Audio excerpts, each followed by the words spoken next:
பருத்தி மீதான இறக்குமதி வரியை மத்திய அரசு ரத்து செய்திருப்பதற்கு தொழில்துறையினரிடையே பெரும் வரவேற்பு கிடைத்துள்ளது. இது குறித்த ஒரு செய்தி தொகுப்பு.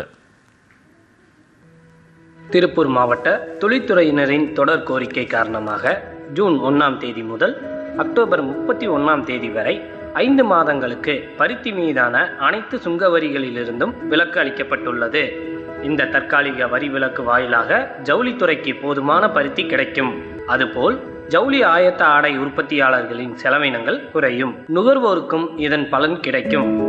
நாட்டின் விவசாயிகளின் விருப்பத்தை மனதில் வைத்தே இந்த முடிவு எடுக்கப்பட்டுள்ளது.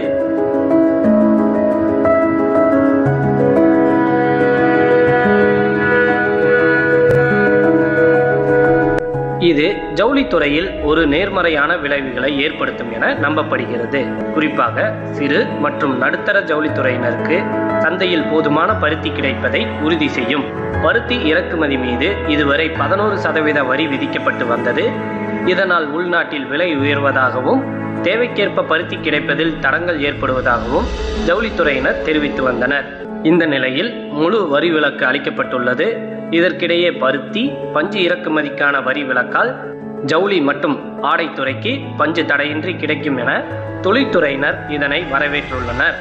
பஞ்சு பற்றாக்குறை காரணமாக நூல் விலை அபரீதமாக கடந்த மாதங்களில் விலையேற்றம் காணப்பட்டது. இந்த பஞ்சு விலையேற்றத்தை தடுக்க நாங்கள் ஒரு குழுவாக ஆயத்த ஆடை மேம்பாட்டுக் கழக சக்திவேல் அண்ணா அவர்கள் தலைமையில் டெல்லி சென்று மத்திய தகவல் தொழில்நுட்பத்துறை அமைச்சர் திரு முருகன் அவர்கள் மூலம் மாண்புமிகு விவசாயத்துறை அமைச்சர், மாண்புமிகு ஜவுளித்துறை அமைச்சர் போன்ற அமைச்சகங்களை தொடர்பு கொண்டு மாண்புமிகு மத்திய அமைச்சர் திரு பியூஷ் கோயல் அவர்களையும் தொடர்பு கொண்டு எங்களை இறக்குமதி செய்கின்ற பஞ்சுக்குண்டான வரியை நீக்கும்படி கேட்டிருந்தோம். அவர்கள் எங்கள் கோரிக்கையை தயவுடன் ஏற்று நேற்று ஜூன் 1 முதல் அக்டோபர் 31 வரை 11% வரி விகிதத்தை குறைத்துள்ளார்கள். இதன் காரணமாக இறக்குமதி பஞ்சு கிடைக்கும். இது இப்படி கிடைக்கும் போது பஞ்சு பற்றாக்குறை தவிர்க்கப்படும், பஞ்சு விலை குறையும். பஞ்சு விலை குறைந்தால் நூல் விலை குறையும். இது எங்கள் ஆயத்த ஆடை ஏற்றுமதிக்கும் ஆயத்த ஆடை உள்நாட்டு வர்த்தகத்துக்கும் ஒரு சிறந்த பயனுள்ளதாக இருக்கும்.